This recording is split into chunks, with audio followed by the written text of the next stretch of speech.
The wave of religious killings that now plague Nigeria has deep historical roots. Many analysts trace the beginnings to the Maitatsine riots of the 1980s, when a radical Islamic sect led by Mohammed Marwa Maitatsine emerged in Kano. Maitatsine denounced Western education and modern technology and even moderate Islam, branding fellow Muslims and Christians as infidels.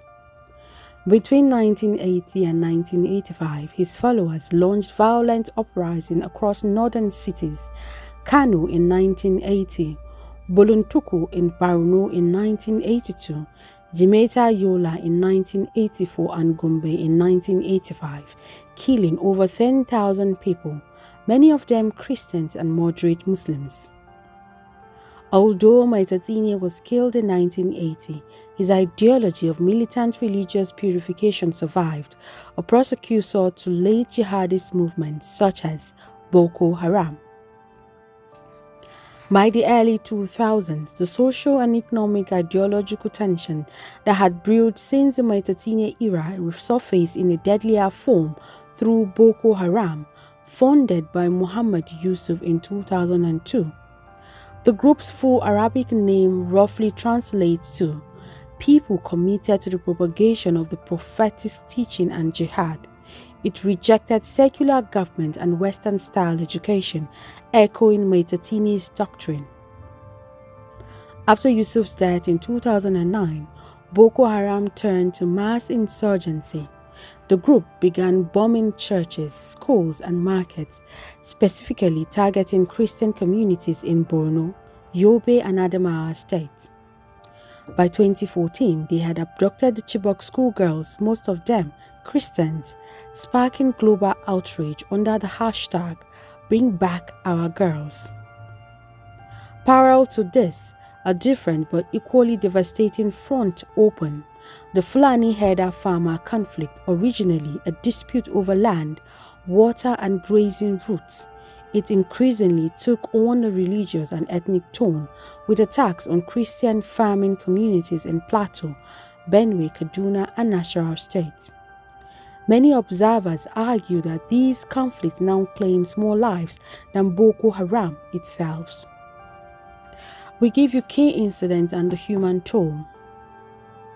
In 1980 to 1985, Maitatsine riots in Kano, Yola, Gombe had 10,000 dead.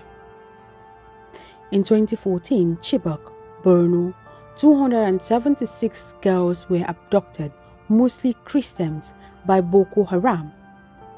In 2022, in Sokoto, Deborah Yakubu lynching a Christian by a Muslim mob.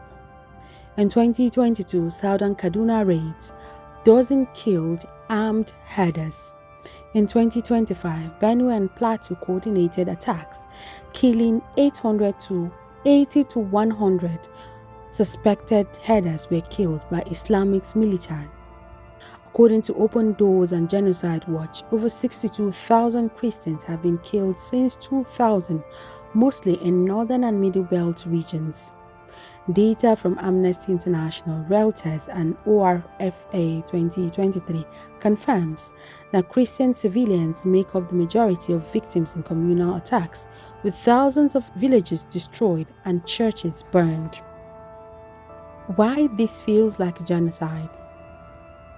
While not every killing is driven purely by religion, 4 elements make many Nigerians and outside observers see it as genocide. 1. Christian villages and churches are frequently attacked, while perpetrators often go unpunished. Tens of thousands killed, millions displaced since 2000. Arrests are rare, and top religious and political figures are often reluctant to condemn the killings forcefully. The line from Maitatsine to Boko Haram to Fulani militias shows a recurring pattern of extremist violence against Christians. Nigeria's crisis has created one of Africa's largest populations of internally displaced persons in states like Benue, Plateau, and Borno. Entire communities have fled ancestral lands. Schools and churches lie in ruins, and survivors live in overcrowded camps with little aid. International groups, including the U.S. Commission on International Religious Freedom, have repeatedly warned that if unchecked, the violence could escalate into full-scale religious genocide. What must be done? Accountability. It's time we prosecute perpetrators of attacks such as the Deborah Yakubu lynching and Benue massacres. It's time to protect, deploy better community-based security in at-risk Christian and minority areas. Strengthen interfaith peace initiative between Muslim clerics and Christian leaders. Support displaced families, rebuild destroyed villages and churches. Establish community-level reporting to prevent future massacres. The violence against Christians in Nigeria did not appear overnight. It began with Maitatsine's ideology of religious intolerance, metastasized through Boko Haram's jihad, and continues today through ethno-religious militias attacking Christian farmers in the Middle Belt.